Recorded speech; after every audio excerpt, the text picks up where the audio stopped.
Should you rock your baby to sleep? Excellent question. Hi, I'm Nikki, pediatric sleep consultant, one of the founders of Little Ones and mother to 3 beautiful children. Today we're talking about whether or not you should rock your baby to sleep. Now, the first thing that I'm going to say is you do you. If you want to rock your baby to sleep and that's working for you and your baby and your family, then stop watching this video right now. Yes, in that situation, you should rock your baby to sleep. If you're rocking your baby to sleep and you're finding it frustrating, you're finding no one else can put them to sleep except you, it's taking a long time, you've maybe got older children that you also are trying to look after or tend to, or it's becoming a bit of a problem for you, or your little one has now started relying on you rocking them to sleep so they cannot fall asleep by themselves. This is when you maybe need to look at weaning them off being rocked to sleep. So if you're in that boat, keep watching. What can happen when our little ones are so used to us actively settling them to sleep using a specific method is that they come to rely on that as the only way they know how to go to sleep. This is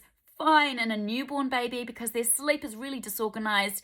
They're not really forming any kind of solid sleep associations yet. However, around 4 months old, when your little one's sleep matures and they start waking fully between their sleep cycles, the only way that they're going to go back to sleep between these 2-hourly sleep cycles overnight is if you do the thing that they need to get them back to sleep. So if this sounds like your little one and they've started waking loads more overnight and they're having quite short naps and they're wanting you to rock them back to sleep, then maybe we need to look at reducing your input or teaching them to self-settle, which means they're able to go into their bed and fall asleep when they're good and ready. The easiest way to do this is to do whatever you're doing now, which is rocking your baby, but just do it less and less. So give your little one some space. Give them a chance to try and practice and learn this new skill. So if they get upset, we would encourage you to rock them again until they're calm, because that's what they're used to. Then pop them back in their bed and give them a chance to settle themselves to sleep.